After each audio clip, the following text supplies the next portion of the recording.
한 주간 평안하셨습니까? 네.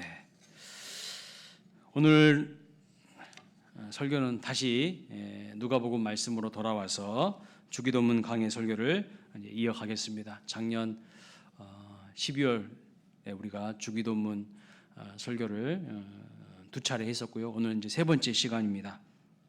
누가복음 11장과 마태복음 6장에 나와 있는 예수님께서 제자들에게 가르쳐 주신 기도 세 번째 시간인데요. 첫 번째 주기도문 첫 번째 주기도문의 첫 세 가지를 구하는 기도가 무엇이라고 말씀드렸습니까? 하나님의 이름이 거룩히 여기심을 받는 것, 또 하나님의 나라가 임하시는 것, 하나님의 뜻이 이루어지는 것. 네. 이것이 바로 예수님께서 가르쳐 주신 주기도문의 가장 중요한 처음 세 가지라고 말씀을 드렸고요. 오늘 이 세 가지 중에서 이제 두 번째 하나님의 나라가 임하시옵소서라는 기도에 대해서 한번 살펴보도록 하겠습니다. 여러분은 어떤 나라를 꿈꾸십니까? 어떤 나라가 되기를 원하십니까? 오늘 말씀 보니까 이 땅에 하나님의 나라가 임하시기를 위하여서 기도해야 된다. 예수님께서 말씀하고 있는데 사랑하는 여러분은 어떤 나라를 꿈꾸고 계십니까? 문재인 대통령은 대통령 취임사에서 이렇게 이야기했습니다. 기회는 평등할 것입니다. 과정은 공정할 것입니다. 결과는 정의로울 것입니다. 대한민국은 평등하고 공정하고 정의로운 나라가 될 것입니다. 그렇게 이야기했어요. 윤석열 대통령은 취임사에서 가장 많이 사용했던 단어가, 가장 많이 등장했던 단어가 자유라는 단어였습니다. 세상을 분열시키고 민주주의를 위협하는 것이 반지성주의라고 했고요.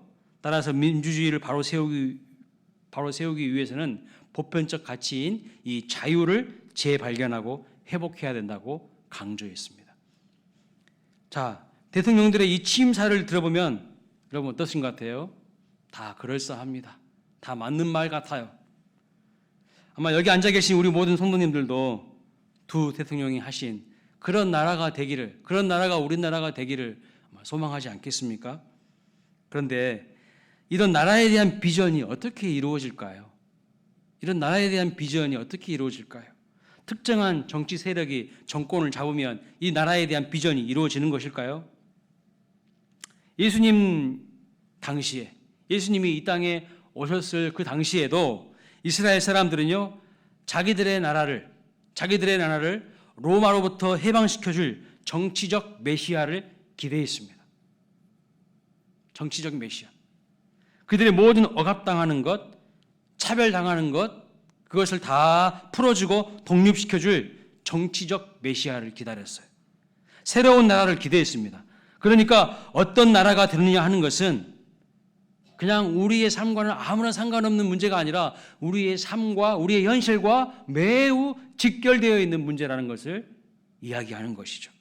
오늘 주기도문에서 강조하는 나라가 임하시오며 라고 하는 이 기도도 우리의 현실적인 삶에서 하나님의 나라가 임하시기를 소망하고 있는 것이죠.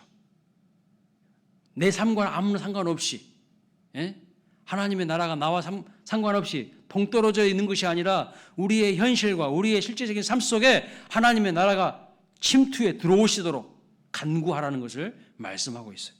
먼 미래에 내가 죽은 다음에 가는 내세를 말하는 것이 아닙니다. 하나님의 나라를 또 다른 말로 번역하면 뭐라고 합니까? 천국이라고 합니다. 천국이라고. 그 천국은요, 먼 미래에 내가 죽어서 가는 곳만을 의미하는 것이 아닙니다. 오늘 주기도문에서 말씀하는 나라가 임하시오며라는 이 말씀은 이 땅에 임하실 하나님의 나라에 대한 기도라는 거예요. 죽어서 가는 곳이 아니에요.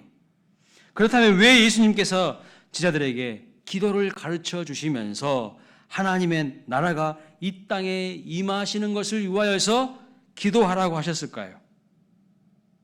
아주 중요하게 지금 강조하고 있습니다. 또 마태복음 6장 31절부터 33절의 내용을 보면 예수님은 분명히 이렇게 말씀하셨어요. 너희는 먼저 그의 나라와 그의 의를 구하라. 무엇을 먹을까? 무엇을 마실까? 무엇을 입을까? 이것은 다 이방인들이 구하는 것이다 라고 말하고 있어요. 어디에 마음을 두고 우리의 삶에 비전을 두고 살아가야 할 것인지, 그것은 하나님의 나라, 하나님의 의를 구하는 것이라고 분명히 말씀하고 있어요. 그러면 왜 예수님께서 이렇게 하나님의 나라가 임하시는 것을 강조하실까요? 무엇 때문에?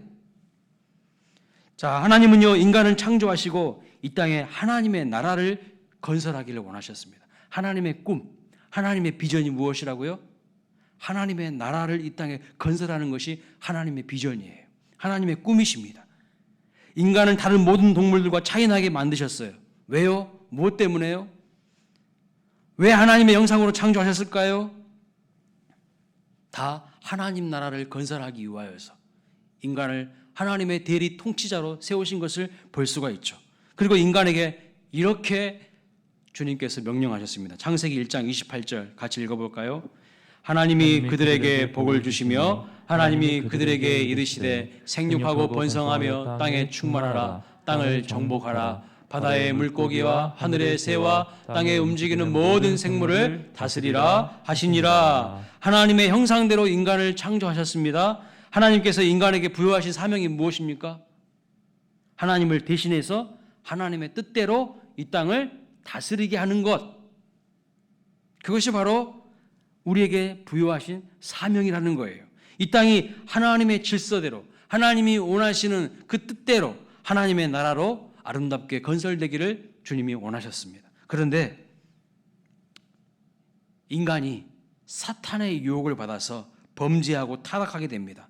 사탄이 어떻게 아담과 하와를 유혹하고 범죄하게 죄를 짓게 만듭니까? 창세기 3장 5절 말씀을 보십시오. 읽어보겠습니다.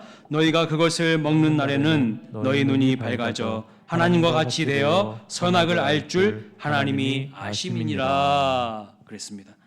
선악을 먹으면 눈이 밝아져서 무엇처럼 될 수 있다고요?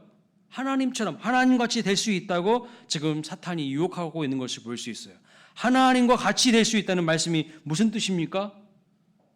하나님 간섭받지 않고 하나님 더 이상 다스림 받지 않고 인간이 주인이 되는 인간의 나라를 만들겠다는 것입니다. 그러니까 인간의 타락은 단순히 선악과를 먹는 것 그 자체가 타락이 아니에요. 그 본질은 무엇이냐면 인간이 하나님과 맺은 약속을 파괴하고 하나님의 나라가 아닌 인간이 지배하고 인간이 다스리는 나라, 인간이 주인 되는 나라, 그것을 건설하려고 했다는 것입니다. 그것이 죄의 본질이에요. 더 이상 하나님께 연결되어 있는 존재가 아니라 하나님께로부터 독립선언을 하고 내 마음대로 이제 살겠습니다. 내 뜻대로 살겠습니다. 그것이 죄의 본질이라는 거예요. 그런데 예수님은 무엇이라고 말씀합니까? 그의 나라와 그의 의를 구하라고 하셨죠. 너의 뜻이 아니라 네 감정이 중요한 게 아니라 하나님의 뜻, 하나님의 나라를 구하는 것이 하나님의 가장 소중한 비전이라고, 이것이 인간의 사명이라고 분명히 말씀하고 있어요. 그래서 죄의 본질은 무엇이냐면요, 하나님을 소외시키고 자기들끼리 세상을 만들려고 하는 겁니다. 하나님 이제 간섭하지 마세요. 내가 알아서 할게요. 하나님과 분리되고요, 하나님으로부터 독립되어서 자기 주장하는 것, 내 뜻 세우는 것, 그것이 바로 죄의 본질이라는 거예요. 창세기 11장에 나오는 바벨탑 사건도 마찬가지입니다. 왜 당시 사람들이 바벨탑을 쌓았습니까? 이렇게 말합니다. 11장 4절이죠. 읽어보겠습니다. 또 말하되 자 성읍과 탑을 건설하여 그 탑 콧대기를 하늘에 닿게 하여 우리의 이름을 내고 온 지면에 흩어짐을 면하자 하였더니, 하나님께서 노아의 그 홍수 심판 이후에 노아의 후손들에게 명령하셨어요. 처음 천지를 창조하신 다음에 하나님께서 말씀하신 그 명령을 또다시 반복해서 말씀하셨어요. 생육하고 번성하고 땅에 충만하라고 하나님께서 말씀하셨어요. 그렇지만 그들은요, 바벨탑을 하늘에 닿도록 쌓고 우리의 이름을 내고 온 지면에 흩어짐을 면하자고 했습니다. 무슨 뜻입니까? 인간이 주인이 되는 인간의 나라를 만들자는 겁니다. 오늘도 이 땅에 수많은 사람들은요, 하나님을 믿지 않고요, 하나님의 다스림을 받지 않고요, 자기가 인생의 주인이 되어서 자기 자신이 영광을 얻는 인간의 나라를 만들기 위해서 끊임없이 제2, 제3의 바벨탑을 쌓아가고 있습니다. 그러나 인간의 이러한 타락은 단순히 인간의 타락으로 끝나지 않고 하나님이 창조하신 모든 세계를 다 타락시키는 거예요. 다 파괴시켜버리는 겁니다. 그래서 모든 세계가 하나님 나라가 되지 못하도록 만드는 거예요. 마귀는 인간의 죄를 빌미러 어떻게 됩니까? 공중 권세 잡은 자가 되어서 세상을 지배하게 된 것입니다. 이렇게 하나님의 대리 통치자였던 인간의 범죄로 말미암아, 타락으로 말미암아 하나님의 나라가 중단되고 말았어요. 하나님은 이 땅에 하나님의 나라를 세우시기를 원하십니다. 하나님이 주인 되는 나라, 하나님의 뜻이 세워지는 그 나라를 세우기를 원하십니다. 그런데 하나님의 아들 예수 그리스도께서 이 땅에 오신 거죠. 그 중단된 하나님 나라를 어떻게 하기 위해서요? 회복하기 위해서 이 땅에 다시 오신 겁니다. 왜 예수님께서 이 땅에 오셨습니까? 우리는 너무나도 잘 알고 있죠. 우리의 죄를 사하시고 우리에게 구원과 영생을 선물로 주시기 위해서 오셨습니다. 그렇지만 더 넓은 의미에서 본다면 인간의 타락으로 중단된 이 하나님 나라를 회복하기 위해서 예수님이 이 땅에 오신 거예요. 여러분의 삶의 이유와 목적은 무엇입니까? 하나님 나라 회복하는 것, 하나님 나라를 건설하는 것과 관련이 있는 건가요? 한번 생각해 보시기 바랍니다.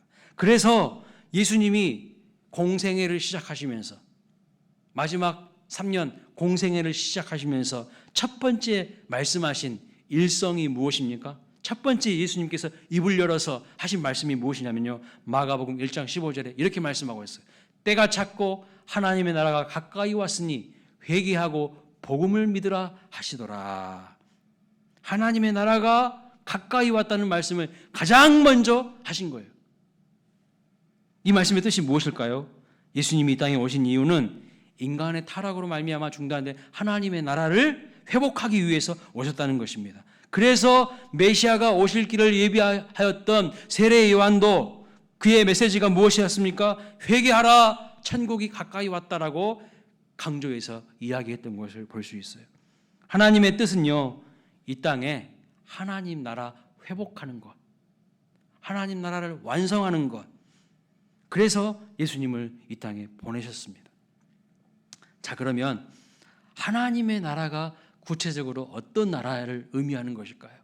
하나님의 나라, 어떤 의미를 가지고 있을까요? 여러분, 나라가 되려면, 국가가 되려면 세 가지 반드시 필요한 요소가 있다고 합니다. 무엇이죠? 국민, 영토, 주권이 있어야 돼요. 이 세 가지가 꼭 있어야 나라가 되는 것입니다. 일제 36년 동안 이 땅이 식민 통치를 받았습니다. 그 이유가 무엇입니까? 국민도 있었고 영토도 있었어요. 그런데 없는 게 무엇이었죠? 주권을 상실했던 것을 볼 수 있습니다. 국민과 영토가 있어도 주권이 없으면 나라가 되지 못합니다. 가장 중요한 것은 주권이에요. 주권이 없으면요, 식민지로 전락할 수도 있어요. 하나님의 나라는요, 하나님께서 통치하시며 하나님의 주권이 행사되는 모든 영역을 가리켜서 하나님의 나라라고 하는 것입니다. 그러니까 하나님 나라의 개념은 단순히 영토나 공간의 개념, 어떤 장소적인 개념을 의미하는 것이 아니라 통치의 개념입니다. 통치와 다스림을 받는 모든 영역을 가리켜서 하나님의 나라라고 하는 거예요. 그래서 우리의 모든 삶의 영역이 하나님의 주권을 인정하는 하나님의 나라가 되어야 한다는 것을 말씀하는 거예요. 우리 가정도, 우리 교회도, 내 개인의 삶도 하나님의 주권이 임하는, 하나님의 통치와 다스림이 있는 그 하나님의 나라가 되시기를 주님의 이름으로 축복합니다. 개인과 가정과 교회와 세상이 하나님의 나라가 되는 것을 우리 하나님께서 가장 원하신다는 거예요. 자, 그렇다면 여러분에게 질문하겠습니다. 사랑하는 여러분은 어디에 소속된 사람이십니까? 우리 광일교회 성도님들은 어디에 속한 사람입니까? 누구에게 속한 사람입니까? 여러분의 소속은 어디이십니까? 결국 우리의 싸움은요, 하나님의 주권과 그리고 사탄의 나라와 공중 곳에 잡은 사탄의 나라와의 싸움이에요. 우리가 예수 그리스도를 믿지 않고 구원받지 못했을 때는 어떤 나라에 속한 사람이었을까요? 예수 그리스도를 믿지 않고 있었을 때 어떤 나라에 속한 사람이었을까요? 누구에게 소속된 사람이었을까요? 에베소서 2장 1절에서 2절 이렇게 말씀합니다. 같이 천천히 읽어보겠습니다. 그는 허물과 죄로 죽었던 너희를 살리셨도다. 그때 너희는 그 가운데서 행하여 이 세상 풍조를 따르고 공중의 권세 잡은 자를 따랐으니 곧 지금 불순종의 아들들 가운데서 역사하는 영이라. 허물과 죄로 죽었던 우리를 살리신 분이 누구십니까? 예수님이시죠. 십자가에서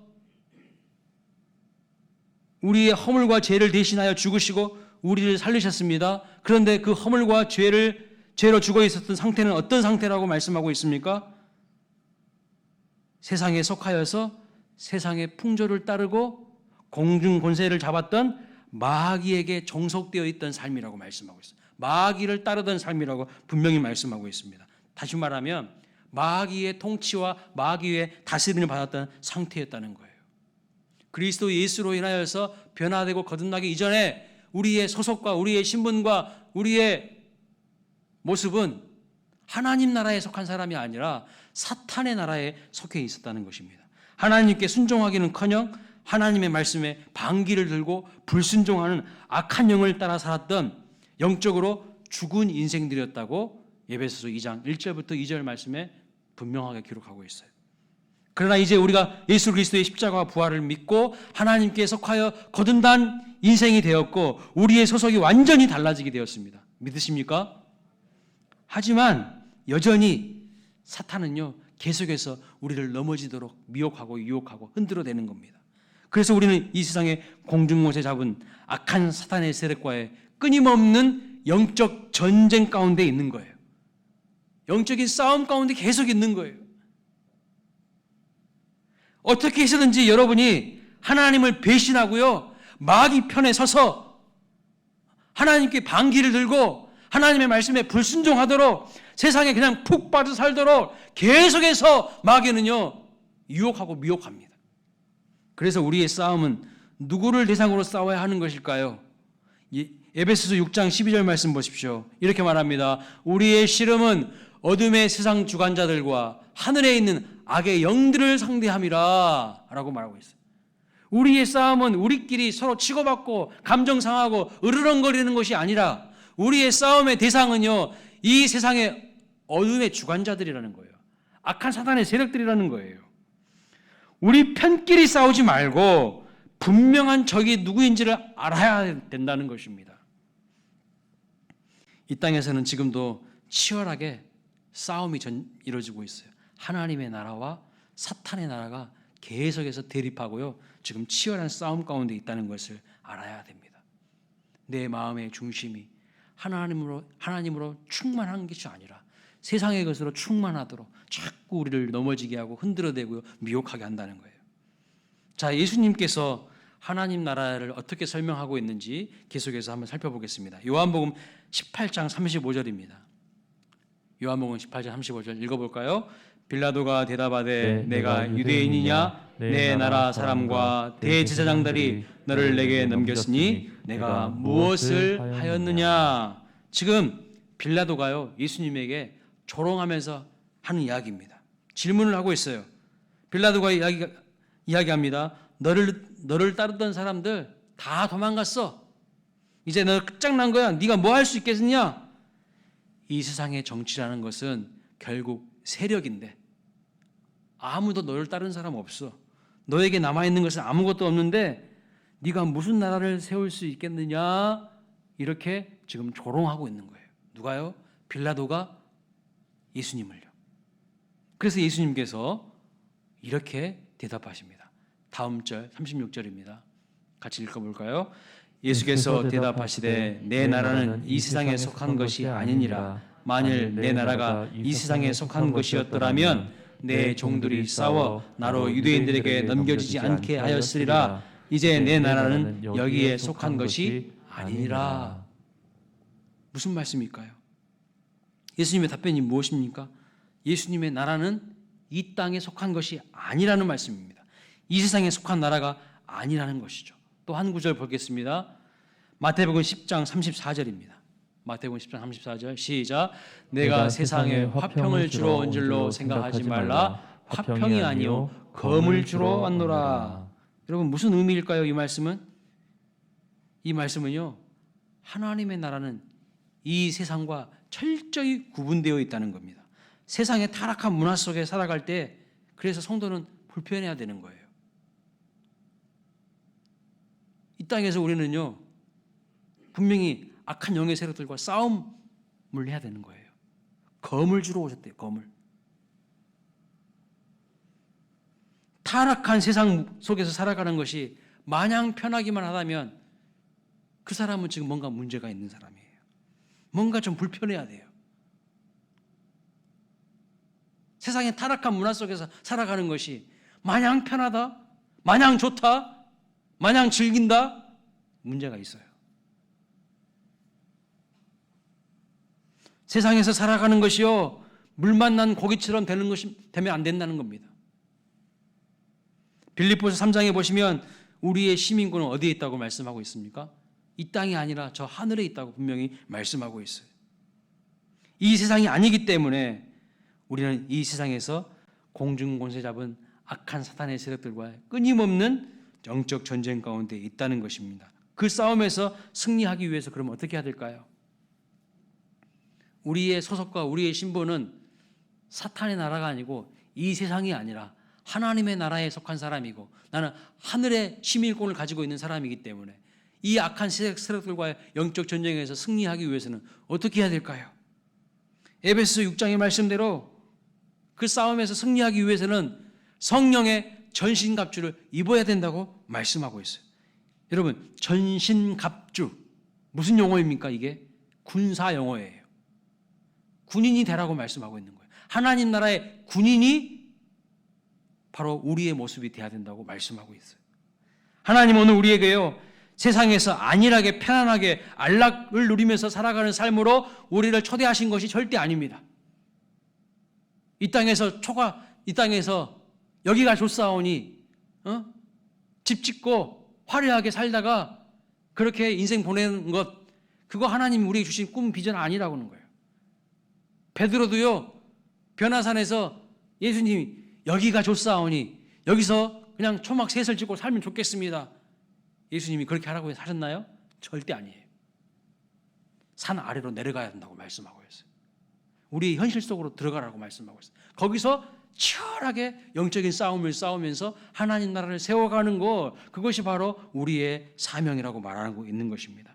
그저 안락하게, 그저 편안하게, 그저 좋은 거 먹고 마시며 살아가는 것, 그거 우리의 삶의 모습이 아닌 거예요. 목표를 잃어버린 거예요. 하나님 나라의 군사로서 삶으로 우리를 부르시고 있다는 것을 분명히 믿으시기 바랍니다. 군기 빠진 군인은요, 적들이 쳐들어와도 모릅니다. 북한에 무인기가 넘어와도요, 몰라요. 그런데 오늘 우리가 세상에서 하나님의 군사인지 세상에 속한 사람인지 구분이 되지 않는다면 이 사람은 정체성과 소속이 아주 모호한 사람인 거죠. 자, 예수님께서 이 땅의 공생의 3년 동안 하나님 나라를 강조하시면서 회개하고 복음을 믿으라고 강조를 하니까 바리새인들이 예수님께 질문을 합니다. 어떤 질문을 했냐면, 예수님, 하나님의 나라가 어느 때에 임합니까? 라고 질문을 해요. 여러분, 하나님의 나라가 어느 때에 임할까요? 임했습니까? 아직 임하지 않았습니까? 하나님의 나라가 임했습니까? 임하지 않았습니까? 임했습니까? 네, 수준이 있으시네. 누가복음 17장 20절 21절 말씀 보겠습니다. 같이 읽어볼까요?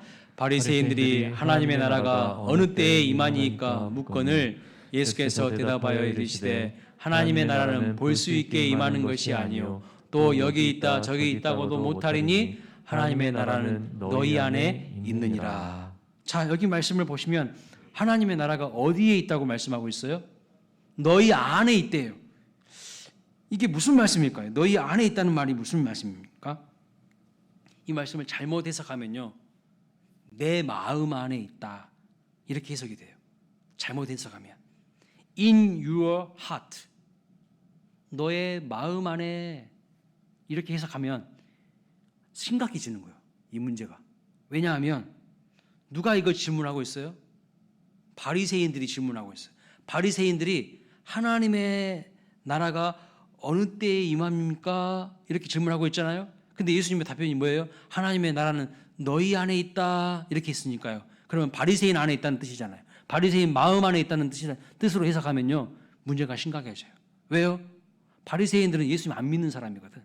어떻게 해서든지 예수님 죽이려고 했던 사람이고, 예수님 믿으려고 했던 사람들까지도 믿지 못하도록 방해했던 사람들이거든. 그런데 그들 마음 안에 하나님 나라가 있을까요? 그런 뜻이 아니에요. 마음 안에 있다는 뜻이 아니에요. 바리새인 마음 안에 하나님의 나라가 있다는 뜻이 아닙니다. 그러면 이게 무슨 뜻일까요? 너희 안에 있다는 말씀을 헬라어 원문 성경과요, 영어 성경을 보니까 이렇게 번역했습니다. within you, 너희 안에, 또는 in the your midst of, 또는 among you, 너희 가운데에, 너희 중앙에, 이렇게 번역하고 해석을 했어요. 무슨 뜻일까요? 이 상황을 좀 알아야 돼요. 지금 이 상황이 어떤 상황인지를 알아야만 지금 이 난제를 잘 풀어갈 수가 있어요. 지금 이 상황이 어떤 상황이냐면, 바리새인들이요, 예수님을 가운데에 딱 놓고 예수님을 중심으로 둘러싸여서 이 질문을 던지는 거예요. 자, 어느 때에 하나님의 나라가 임합니까? 이렇게 묻자 예수님의 답변은 여기 있다 저기 있다고도 못하리니 하나님의 나라는 너희 안에 있느니라, 이렇게 말하고 있어요. 그러면 하나님의 나라가 너희 안에 있다고 하는 말씀의 뜻이 무엇입니까? 너희 가운데에 있는 것은 누구를 가리키는 거예요, 지금? 예수님을 중심으로 바리새인들이 빙 둘러 있어요. 그러면서 예수님께서 하나님의 나라는 너희 가운데에 있다, 그 말은 어디에 있다는 거예요, 지금? 예수님 자신이 하나님 나라라는 것을 말하고 있는 거예요. 바리새인 너희들 마음속에 하나님 나라가 있는 게 아니고, 그 사람들은 예수님 팔려고 하는 사람이고요, 예수님 잡으려고 하는 사람들이야. 그 사람들 마음 가운데 하나님 나라가 있다는 게 아니라 지금 바리새인들이 이렇게 둘러싸여 있는 거예요. 그 가운데에 예수님이 계시는 거예요. 그러니까 너희 가운데 있다는 것은 누구를 가리키는 거예요? 예수님을 가리키는 거예요. 그러니까 예수님 자신을 가리키는 것입니다. 무슨 뜻이냐면, 하나님의 나라는 예수님의 인격과 예수님의 사역을 통하여 바로 그 당시 현재 임하고 있었다는 뜻이에요. 바리새인들 마음속에 하나님 나라가 있는 게 아니고, 예수님의 인격과 예수님의 사역을 통하여 바로 그 당시에 현재적으로 하나님의 나라가 임하고 있었다는 뜻입니다. 마찬가지로 오늘도 예수님을 나의 구주, 나의 왕으로 영접하면서 예수의 영이신 성령의 통치와 성령의 다스림을 받는 자들에게 하나님의 나라는 이미 임했고, 이 순간도 우리는 하나님의 나라를 경험하며 그 안에 살고 있는 것입니다. 믿으십니까? 다시 말씀드리면, 아무리 좋은 환경과 좋은 것들이 많다고 할지라도 거기에 주님의 통치가 이루어지고 있지 않다면 거기는 하나님 나라가 아니라는 거예요. 내가 100평짜리 아파트에 살아도 거기에 주님의 다스림과 주님의 말씀과 주님의 뜻이 임하고 있지 않으면 그거 천국 아니라는 거예요. 그거 지옥일 수도 있다는 거예요. 독도는 왜 우리 땅입니까, 여러분? 독도. 거기에 대한민국의 주권과 통치권이 임하고 있기 때문이죠. 거기까지가 대한민국입니다. 여러분, 괌 가보셨습니까? 괌? 저도 몇 년 전에 한번 가봤는데 거기도 미국이 있더라고요.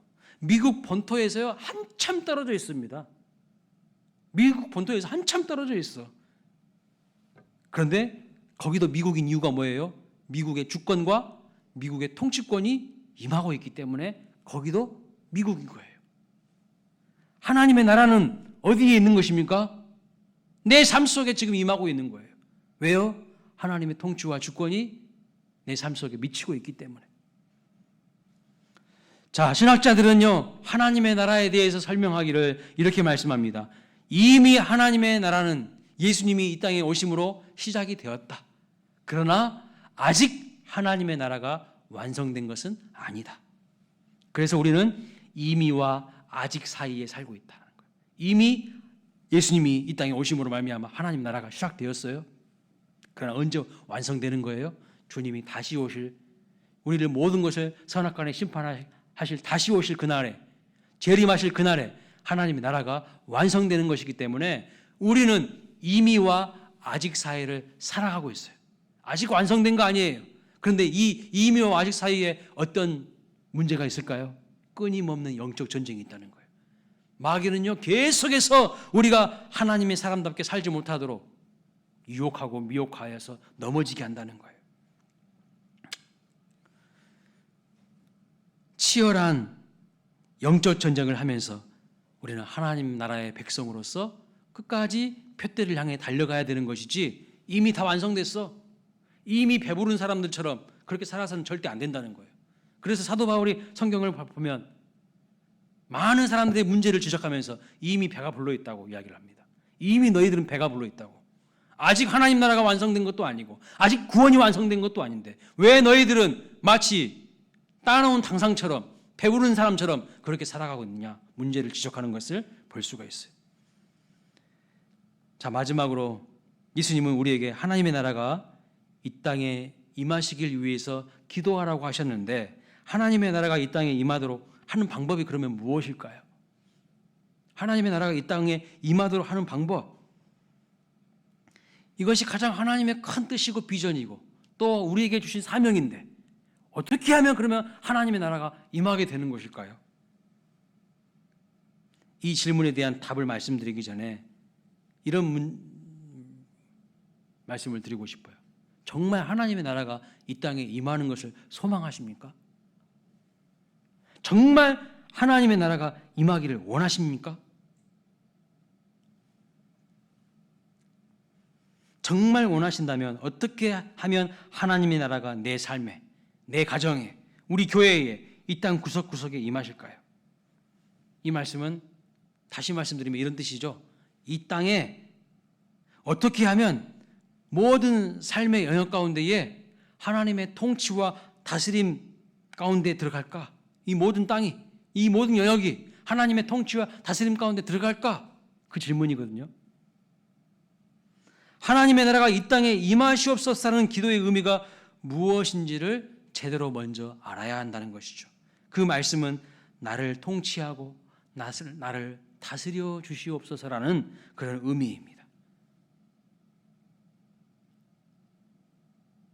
나의 뜻을 내려놓고 나의 고집과 나의 주장을 내려놓고 하나님이 나를 다스려 달라는 뜻이에요. 그러니까 인간의 욕심과 냄새 가득한 인간의 뜻이 아니라 하나님의 주권이 이 땅에 이루어지기를 원한다는 거예요. 그 하나님의 나라가 이루어지는 것에 내 자신을 드리겠습니다라는 의미를 담고 있는 것이 이 기도인 거예요. 하나님 나라가 이루어지는 것에 내 자신을 드리겠습니다. 내 자신을 제물로 드리겠습니다 라는 의미를 담고 있는 거예요. 결코 그냥 주문 외우듯이 할 수 있는 기도가 아니에요. 엄청 무거운 기도인 겁니다.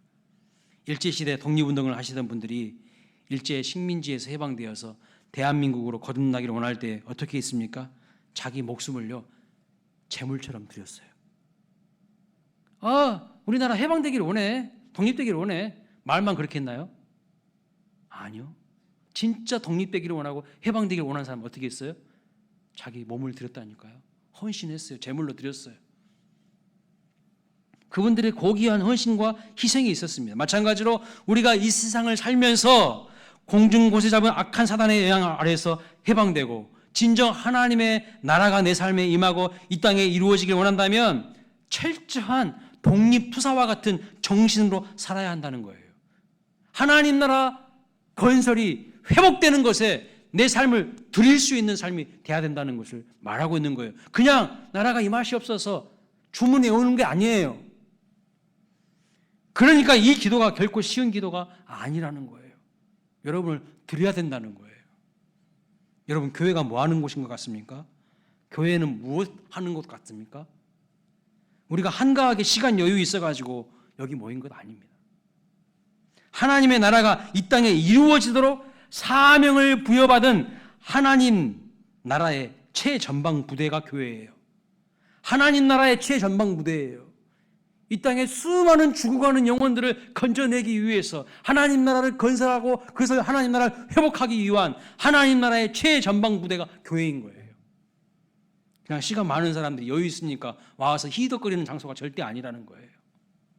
오늘 직분자를 임명합니다. 나에게 이렇게 고귀한 사명을 주신 하나님께 감사하는 마음으로 충성을 다해 감당하시기를 바랍니다. 많은 사람들이 불의가 가득하고 불공정한 세상을 바꿔보겠다고 어떻게 합니까? 데모도 하고 정치권으로 들어가요. 데모하고 정치권으로 들어가면 세상이 바뀔까요? 40년 전에 군부 독재가 성행하던 시절에 모든 지식인들이 민주화를 부르짖었습니다. 민주화. 이 땅은 빨리 민주화돼야 한다고. 독재가 판을 치던 그 시대에 민주화를 부르짖었어요. 최근 몇 년 전에도 많은 사람들이요 광화문으로 나아가서 촛불을 들고 소리를 외쳤습니다. 외쳤던 소리가 있어요. 무슨 소리였습니까? 이게 나라냐?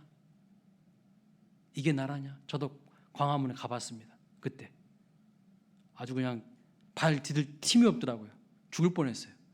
이태원 참사 사건 그것이 그때도 일어날 뻔했어. 진짜 힘들더라고요. 그런데 다들 피켓 들면서 뭐 하고 있냐면 이게 나라냐, 이게 나라냐 하고 데모를 했어요. 정권 교체를 외쳤습니다. 모든 것이 민주화되고 정권이 교체되면 저절로 풀려지고 모든 문제가 해결될 것처럼 주장했습니다. 그러나 40년 전 그때 그 시절에 고집스럽고 외롭게 민주화가 답이 아니라 복음화를 주장하는 사람들이 있었어요. 민주화가 아니라 복음화가 답이다. 복음화를 주장하는 사람들이 있었어요. 누구냐면 한국 대학생 선교회 김중곤 목사님이에요. 고 김중곤 목사님. 하용조 목사님, 홍정일 목사님, 오카눈 목사님, 이동원 목사님, 한국교회 기라성 같은 목사님들은 다 그분의 제자이거나 그분의 강력한 영향을 받은 분들입니다. 세상은 민주화가 된다고 변하지 않습니다. 민주화 운동을 폄훼하는 것이 아니고요. 독재가 좋다는 것 절대 아닙니다. 사람은요, 하나님의 은혜와 사랑을 받고 그분의 통치와 다스림을 받지 않으면 절대로 변할 수 없어요. 진정 변할 수 없다는 거예요. 민주화 된다고 변할 것 같습니까? 천만의 말씀. 지금 문제가 없습니까? 문제가 산더미예요. 뉴스만 틀면 이 문제, 저 문제, 서로 치고받고 하는 문제. 사람이 안 변하는데요. 세상이 변합니까? 변하지 않는다는 거예요. 이 땅에 진정한 복음화가 이루어지지 않는 한 세상은 절대로 변하지 않고 달라지지 않습니다. 오늘 본문 나라가 임하시오며 이 말씀을요 메시지 성경에서는 이렇게 번역을 했더라고요. 세상을 바로잡아 주소서. Set the world right. 세상을 바로잡아 주소서. 세상을 똑바로 뒤틀리고 깨어지고 부패한 무질서와 혼돈과 공허가 가득한 이 세상을 똑바로 잡아주셔서 이렇게 번역을 하고 있어요. 세상을 똑바로 잡아주실 분이 누굴까요? 하나님밖에 없어요. 예수 그리스도를 믿고 진정 거듭날 수밖에 없다는 거예요. 거듭나야 이 세상이 변화되는 것이죠. 시스템이 달라진다고, 제도가 달라진다고 변화될까요? 그 제도를 움직이는 사람, 그 사람이 바뀌지 않으면요, 그 제도는 또 금방 낡은 제도가 될 겁니다. 또 거기에서 악이 성장해 가는 거예요. 세상이 어떻게 하면 달라질까요? 하나님의 통치와 다스림을 받으면 됩니다. 그래서 로마서 14장 17절에 이렇게 말합니다. 하나님의 나라는 오직 성령 안에 있는 의와 평강과 희락이라고. 하나님이 다스리는 곳에는요, 의와 평강과 희락이 있어요. 그런데 썩고 냄새나는 인간의 욕심이 다스리는 곳에는 의와 평강이 있을 수가 없어요. 분열과 다툼과 아픔과 온갖 원망불평이 자리 잡게 될 것입니다. 하나님의 통치와 다스림을 받는 인생이 되려면 어떻게 해야 됩니까? 정권이 교체돼야 돼요. 정권이. 어떤 정권 교체입니까? 여당이 야당되고 야당이 여당되면 그런 정권 교체를 말하는 것입니까? 아닙니다. 내가 내 인생의 주인 되었던 삶에서 하나님이 내 인생의 주인이 되어야 된다는 거예요. 진짜 정권 교체는 내 인생의 주인이 하나님 되어야 된다는 거예요. 진정한 변화는 바로 하나님을 주인 삼는 인생이 될 때에 이루어지는 것입니다. 내가 내 인생의 주인이라고 하는 기득권을 내려놓고 성령 하나님께 여러분의 인생을 의탁하시기를 주님의 이름으로 축원합니다. 그리하여서 의와 평강과 희락을 누리는 영이 하시기를 주님의 이름으로 축원합니다. 하나님의 나라가 여러분의 인생 가운데 임하시기를, 우리의 가정과 우리 교회 가운데 임하시기를, 이 땅 가운데 임하시기를 주님의 이름으로 축원합니다. 아멘. 다 함께 자리에서 일어나셔서